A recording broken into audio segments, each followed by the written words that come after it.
आता याच्यामध्ये आपल्या घटनेत आहे पाठवणं आणि एक्सेप्ट होणं याच्यात फरक आहे. राज्यपालांकडे काय सांगताय तुम्ही? आपण senior लोक आहात तुम्ही. आपल्या सर्वांच्या माध्यमातून आम्हाला सर्वांना कळत आहे की धनंजय मुंडे मंत्री महोदयांचा राजीनामा घेतलेला आहे. हा राजीनामा स्वीकारल्याची बातमी आलेली आहे, पण आपल्या सर्वांना माहिती आहे फक्त काय तर राजीनामा स्वीकारून चालणार नाही. खरं तर हे सरकारच बरखास्त झालं पाहिजे. एकंदर महाराष्ट्र असेल, संपूर्ण महाराष्ट्रात कायदा सुव्यवस्थेची परिस्थिती आपण पाहतात. कुठे लहान मुलींवर अत्याचार, कुठे महिलांवर रेप होतो. मग तिथे गृहराज्यमंत्री बोलतात की हे सगळं शांततेत पार पडलं आणि म्हणून काही ऍक्शन करू शकत नाही. बसमध्ये एखादा रेप होतो आणि मंत्री सांगतात आता आम्ही अवेअरनेस आणि अलर्टनेसचे कॅम्पेन वाढवायचा प्रयत्न करतोय. तसंच संतोष देशमुख प्रकरणी आपल्याला आठवत असेल साधारणपणे डिसेंबरपासून हा विषय सुरू आहे. खून कधी झाला त्याच्यानंतर जे अधिवेशन झालं, खून झाल्यानंतर अधिवेशन झाल्यानंतर संपूर्ण महाविकास आघाडीच्या सगळ्याच आमदारांनी हा विषय घेतला होता, जोरदार नागपूरमध्ये लावून धरला होता. आणि आम्ही हीच मागणी करत होतो की एका पारदर्शक चौकशीसाठी ज्यांचं नाव येते अक्का म्हणून धनंजय मुंडे यांनी राजीनामा द्यावा. पण ते काही न देता बरं आम्हीच नाही तर भाजपचे देखील नमिताताई असतील, धसजी असतील, हे देखील स्वतः भाजपचेच आमदार राजीनाम्याची मागणी करत होते. भाषणं झाली, प्रत्येक बाजूनी भाषण झालं. प्रत्येकाने भाषणात जी काही त्या संतोष देशमुखवर जे काही प्रकार झाले होते, अत्याचार असतील, एकदमच भयानक प्रकार, म्हणजे कधीही असं ऐकलं नव्हतं आपण, असं सगळं भयानक याचं वर्णन केलं. जितेंद्रजी आव्हाड यांनी देखील आपल्याला आठवत असेल भाषण करून संपूर्ण हाऊसला स्तब्ध केलं होतं. पण हे सगळं झाल्यानंतर देखील आम्हाला वाटलं होतं मुख्यमंत्री कुठेतरी ऐकून घेतील आणि न्याय देतील.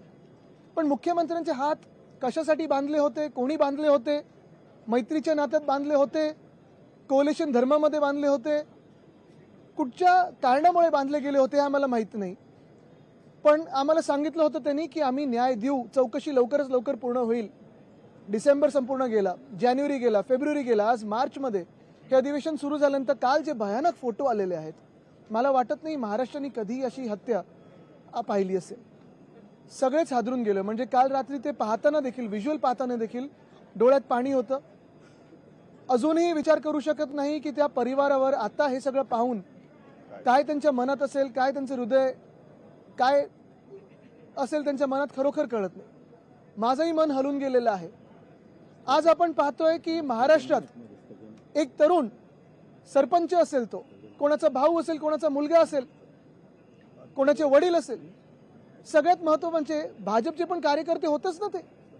आज आपण काही लोकांना पाहतो, काही चिरीमिरी लोक आहेत जे सांगतात, धमके देतात की आम्ही फंड नाही देणार सरपंचांना, असं करू तसं करू, सरपंचांना न्याय द्या पहिला. आज जर ह्या सरपंचाला न्याय नाही दिला तर मग आपण राज्य म्हणून चाललोय तरी कुठे. भाजपची एक टॅगलाईन होती, महाराष्ट्र आता थांबणार नाही. पण हा महाराष्ट्र ज्याच्यात गुन्हेगारी सुरू आहे तो थांबलाच पाहिजे, थांबवलाच गेला पाहिजे. आणि म्हणून आमची सर्वांची मागणी हीच आहे की फक्त एका मंत्र्याचा राजीनामा नाही, त्याच्यावर कारवाई तर झालीच पाहिजे, सुधारित चार्जशीट आलीच पाहिजे. कारण काल अजून एक बातमी कानावर येते, ते मुख्यमंत्री स्वतः एका लाल गाडीत बसून उपमुख्यमंत्री महोदयांच्या घरी गेलेले आहेत, अजितदादांच्या घरी गेलेत आणि बैठक झाली की आता राजीनामा स्वीकार करायचा की नाही करायचा, राजीनामा द्यायचा की नाही द्यायचा. खरं तर मुख्यमंत्र्यांना बोलून घ्यायला पाहिजे होतं, राजीनामा मागून घ्यायला पाहिजे होता, हकालपट्टी केली पाहिजे होती. पण आता इथे थांबून चालणार नाही.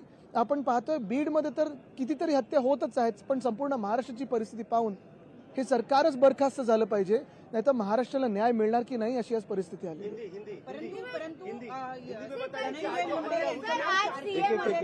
तेच मी सांगतोय, सुधारित चार्जशीट झाली पाहिजे. कारण आज सगळं कळतंय ना, आपल्याच माध्यमातून सगळं कळतंय.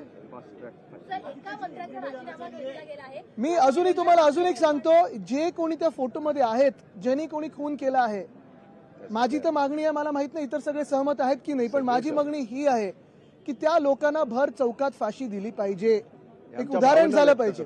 मी या भावना व्यक्त करतो.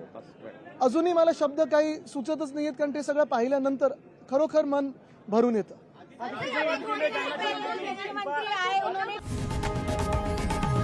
लोकशाही मराठी ऐका, पहा, जागरूक रहा.